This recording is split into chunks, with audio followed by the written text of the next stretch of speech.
ఓం శ్రీగురుభ్యో నమః. హరి ఓం.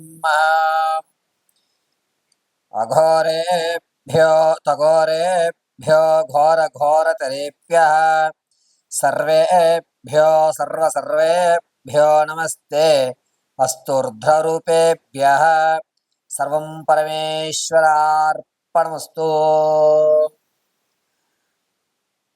అందరికీ కూడా వచ్చేటువంటి జూన్ నెలలో జరిగేటువంటి కాలమాన పరిస్థితుల ప్రకారంగా తీసుకోవలసిన జాగ్రత్తలు ఏమిటి, ఏ రాశివారు ఏ మంత్రాన్ని అయితే పఠిస్తే మీ ప్రమాదాలు కానీ లేదా ఆర్థిక సమస్య జూన్ నెలలో కొంచెం మెరుగుపడటం కానీ ఆరోగ్యమైనటువంటి వ్యవస్థ స్థితి అన్నీ కూడా సమతుల్యంగా ఉండడం అనేటువంటి విషయాన్ని మీకు యథాశక్తానుసారం ఈశ్వర అనుగ్రహ ప్రకారంగా వివరించడం జరుగుతుంది.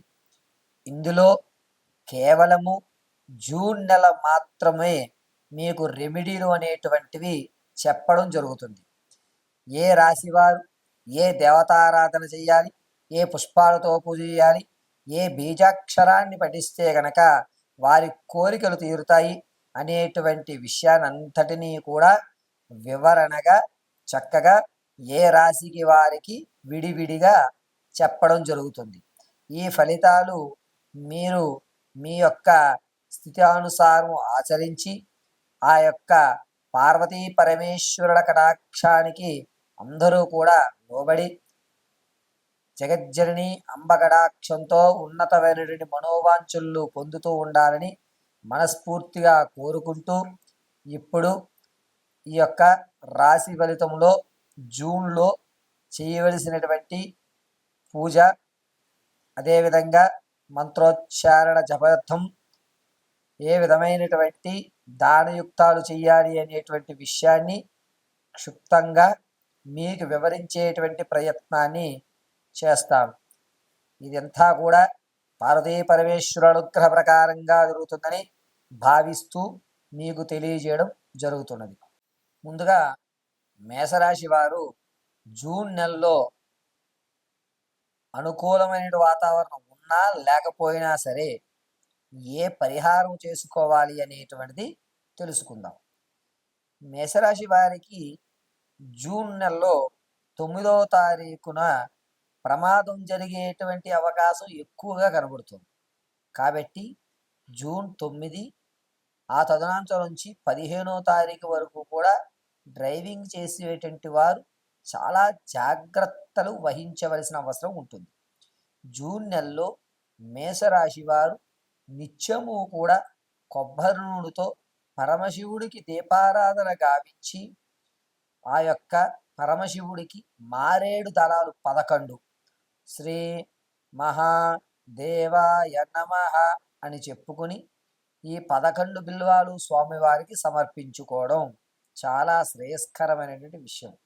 జూన్ నెలలో మేషరాశి వారు ప్రతి ఒక్కరూ కూడాను శనీశ్వర ఆరాధన అనేటువంటిది తప్పనిసరిగా చేసుకోండి.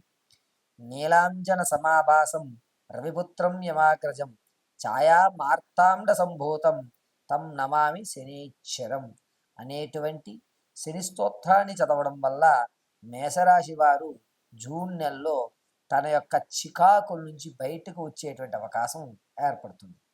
ఇక విద్యార్థులు ఎవరైతే ఉన్నారో వీరు ప్రతి నిత్యము కూడా ఆరావాలి కుంకుమను కానీ లేదా గోధుమ వర్ణంతో ఉన్నటువంటి కుంకుమలో పచ్చకర్పూరాన్ని మిళితం చేసి ప్రతిరోజు నుదుటిన ధరించడం చాలా మంచిది.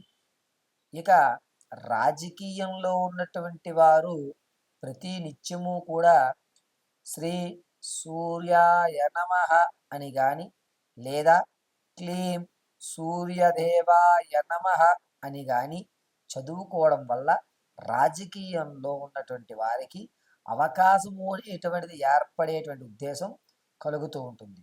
జూన్ నెలలో మేషరాశిలో ఉన్నటువంటి రైతులు కానీ లేదా రియల్ ఎస్టేట్ సంబంధం భూ సంబంధితమైనటువంటి వారు ఎవరన్నా సరే ప్రతి నిత్యము కూడా కాస్త రాగి చెంబులో నీళ్లు తీసుకుని అందులో ఒక ఇలాచి ఉంచి ఆ రాత్రంతా రాగి చెంబుని మీరు ఎక్కడైతే పడుకుని ఉంటారో ఆ స్థలం వద్ద ఉంచి మరుసటి రోజు ఉదయమే స్నానం ఆచరించి ఆ నీటిని తులసి మొక్కలో వేయగలిగితే మీ యొక్క పంటలు అనేటువంటివి అభివృద్ధి చెందేటువంటి విధంగా భూరక్షణ అనేటువంటిది ఏర్పడుతుంది. పంట పొలాల్లో మొదట చివరన ఈ రాగి చెంబులో ఉన్నటువంటి నీళ్లు పారబోయడం వల్ల పంట దిగుబడికి ఇబ్బందులు లేకుండా ఏర్పడుతుంది.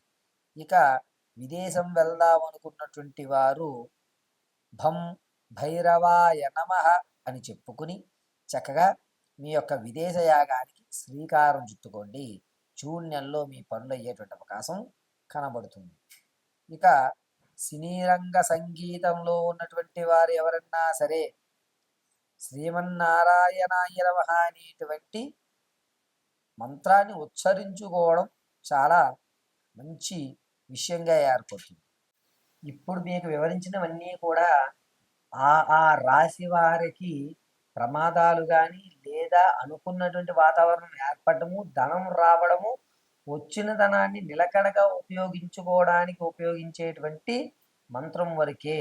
ఇది కేవలము అమ్మవారి అనుగ్రహంతో పంచాంగకర్తల యొక్క నిర్ణయంతో నా మేధా సంపత్తిని ఉపయోగించి మీకు తెలియజేయడం జరిగింది. కావున వీటిని పాటిస్తూ మీ జాతకంలో ఉన్నటువంటి దోషాల్ని దూరంగా పెట్టుకుంటూ అవకాశాల్ని అందిపుచ్చుకుని ధర్మమైన కార్యక్రమాన్ని చేసుకోవడానికి ఏర్పడుతున్నటువంటి మహత్తవకాశంగా దీన్ని భావించండి.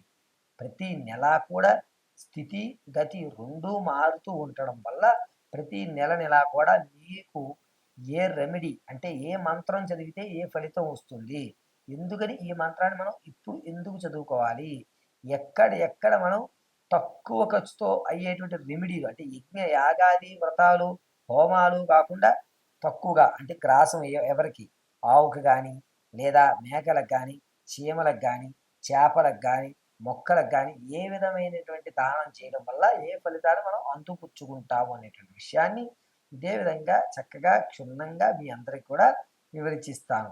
అంతేకాకుండా జాతకంలో date of birth time place of birth తెలిసినప్పుడు దాని యొక్క స్థితిగతులు మారినప్పుడు ఆ నక్షత్ర వ్యవస్థను బట్టి కూడా మీరు నన్ను సంప్రదించినట్లయితే వివరణగా దాని క్రతువుని ఆలోచించి ఇది ఈ పనులు చేసుకోండి అని మీకు చెప్పడం జరుగుతుంది.